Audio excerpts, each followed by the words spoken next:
Hey everyone, welcome back to Corporate Decoder, the place where we untangle the confusing world of corporate filings. And well, let's just say this latest report from Katapult Holdings Incorporated has a few interesting comings and goings you might want to know about. Today we are diving into a Form 8. Report from Katapult Holdings Incorporated, a filing that signals some significant shifts within the company. Before we jump in, make sure you are subscribed because we break down these documents so you don't have to. And if you like getting straight to the point without all the corporate jargon, join our Discord community. It's linked in the description below. So what exactly is a Form 8K and why are we talking about this one?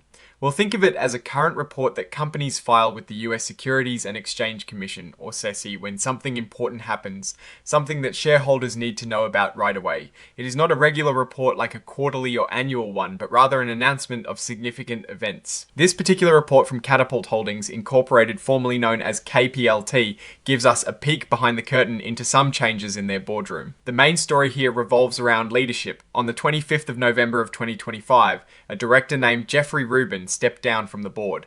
Now, the report is very clear that this wasn't due to any disagreements, which companies like to emphasize to avoid any alarm bells ringing, but it does mean there was an open seat. Katapult Holdings Incorporated's common stock is traded under the ticker symbol KPLT.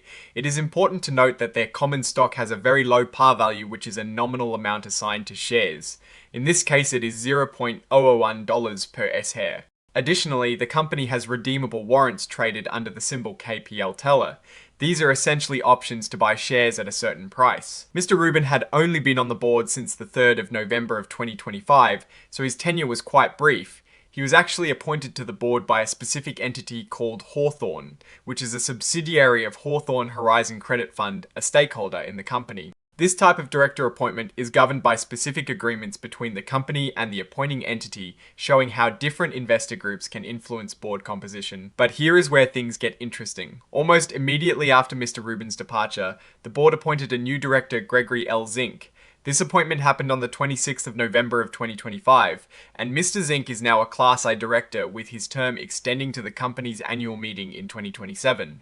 Class I directors are typically one of three groups that are up for election at different times for companies with staggered boards, a structure designed to ensure continuity. Now, Mr. Zink is not new to corporate boards. He is 69 years old and has a wealth of experience. He has been an independent director for Newtek Business Services Corporation and its successor Newtekon since 2017, and also serves on the board of Newtek Bank NA since 2023. He has a key role in committees at these organizations, chairing the Compensation, Nominating and Governance Committee and serving on the Audit Committee. This kind of committee experience, especially in governance and compensation, is a big deal for a director as it directly impacts the company's policies and executive pay. Before becoming a director, Mr. Zink was also a partner at Newport LLC, a firm that advises growth stage companies. He also spent a significant part of his career from 1998 to 2021 as the principal of the Lowell Group LLC, a management consulting firm. And before that, he was CEO, CFO, and a director of NGJ Brand Solutions, which distributed fitness equipment in Japan. He also had roles at Tattoo Ross, now Deloitte Consulting, and was part of General Electric's financial management program. He holds an MBA from the Wharton School. This resume tells us he has deep financial, operational, and strategic experience, which is exactly what you want in a director overseeing a company. The company has confirmed that Mr. Zink is considered independent according to the Nasdaq stock market listing rules. This is crucial because independent directors are meant to provide objective oversight.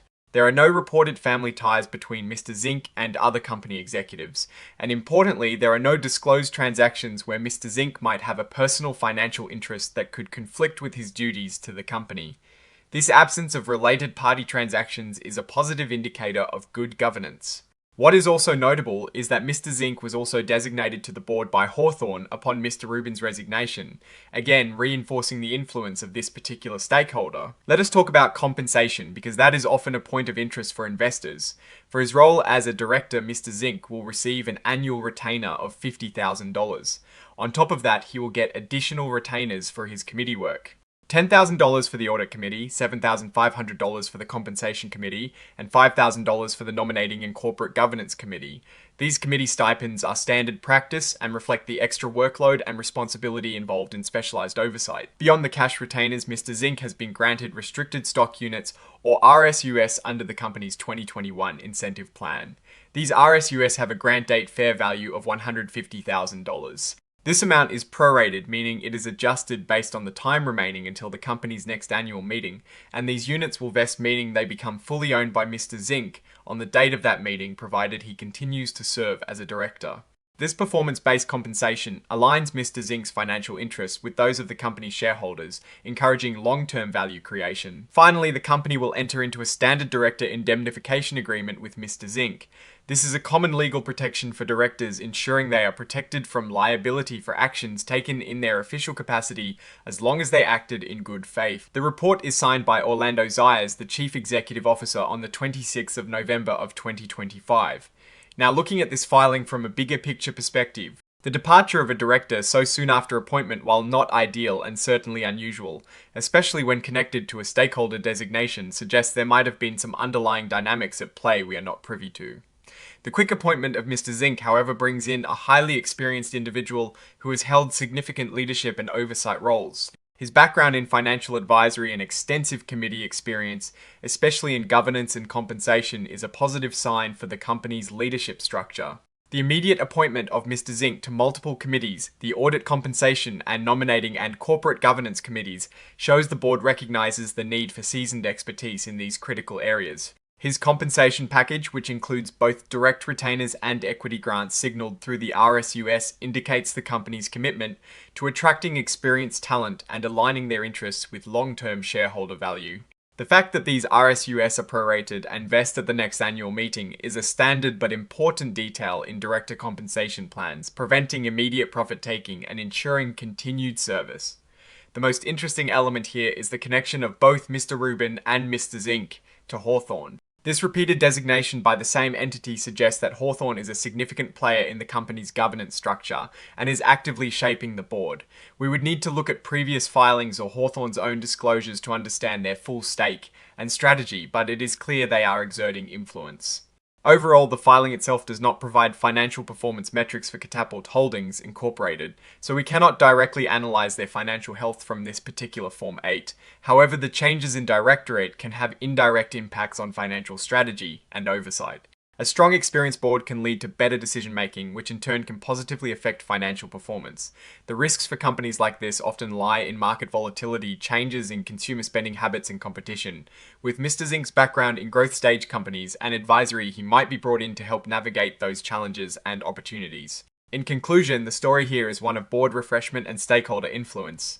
While the specific reasons for Mr. Rubin's departure remain undisclosed, the appointment of Gregory L. Zink brings a seasoned professional with a strong governance background to the board. His extensive experience and committee roles are assets for Katapult Holdings Incorporated. The ongoing influence of Hawthorne is a key aspect to monitor for investors interested in the company's strategic direction. Alright, that is our breakdown of Katapult Holdings Incorporated's latest filing. What is your take on these leadership changes and their potential impact on the company's future? Let us know your thoughts in the comments below. If you found this analysis helpful, please hit that like button and subscribe for more corporate insights. And don't forget to check out our Discord community in the description for further discussion. Thanks for watching, and we will see you in the next video.